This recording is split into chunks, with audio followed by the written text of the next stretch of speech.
প্রিয় বন্ধুরা, আমরা যখন মালদ্বীপের এই কন্টেনার ভর্তি কাস্টমে এই বন্দরটাতে আমরা কন্টেনার থেকে মাল নিতে আসি, এখানটাতে দেখেন ভিতরটাতে অনেকটা স্পেস নিয়ে হাজার হাজার কন্টেনার। আমরা যখন এখান থেকে মাল নিতে আসি তো আমাদের ড্রাইভারদের কাজটা কি দেখে, আমরা কি করি, এই যে আমার গাড়িটা হচ্ছে এটা, আর আরেকটা গাড়ি হচ্ছে ওই যে লোড করতেছে, আর ড্রাইভার এই যে দেখেন পাশে দাঁড়িয়ে আছে, এই যে ড্রাইভার পাশে দাঁড়িয়ে শুধু দেখতেছে। আর আমাদের এই একটা গাড়ি এই যে ফোন দেখতেছে, আর হাজার হাজার কন্টেনার। তো আজকে আমাদের 2টা কন্টেনার আনলোড করব। আর এই যে আমাদের কোম্পানির সুপারভাইজার আসছে, ড্রাইভারের পাশে দাঁড়িয়ে আছে।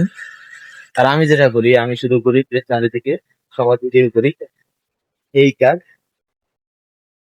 এর বাইরে কোনো কাজ নাই। এখন আমিও বসে থাকবো, দেখবো তো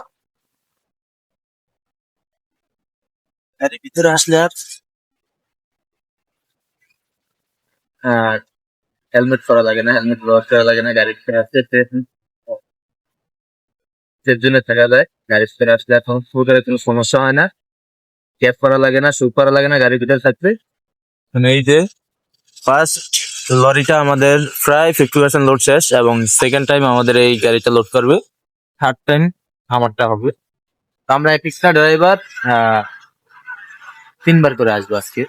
এখন রাতের বাজে 2টা, জানি না কবে রমজান মাস, যেদিনই আমাদের কাস্টম আনলোড করা হয়, কন্টেনার থেকে মাল নিতে আসি, সেদিনে আমরা কিন্তু গিয়ে একেবারে 4টার দিকে যাই, বাসায় দিয়ে গিয়ে একেবারে সেই রেখে তারপরে আবার সকাল 8টায় ডিউটিতে আসি। এটাই হচ্ছে প্রবাস জীবনে ড্রাইভারদের কাজ, যারা আমরা হচ্ছে কন্টেনার আনলোড করি, আমাদের বিশেষ করে এটা হয়। দোয়া করবেন আমাদের জন্য, আল্লাহ পাক যেন শারীরিক ভাবে সুস্থ রাখে, শরীরটা সুস্থ রাখে।